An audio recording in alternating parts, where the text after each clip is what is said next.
This tip is about some functionality that can be helpful to convey some information to your user about the state of the workbook. If you complete a workbook and it's finished and you don't want any changes made and you want to indicate to the user that it's a final version of the workbook, you can mark it as such. And the way you do that is to go Backstage and left-click Protect Workbook and then left-click Mark as Final.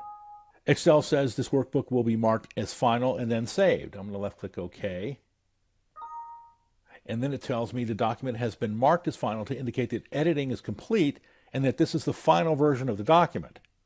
Then it goes on to say some other detailed information. I'm going to left-click OK, and we get a marking in the workbook that says marked as final. An author has marked this workbook as final to discourage editing.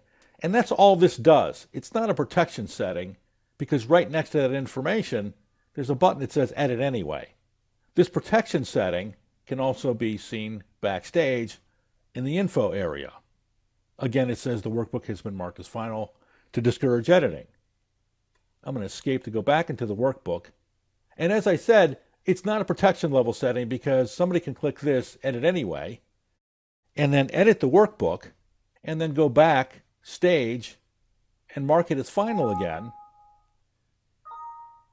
And you'd never really know that somebody changed the content of the workbook.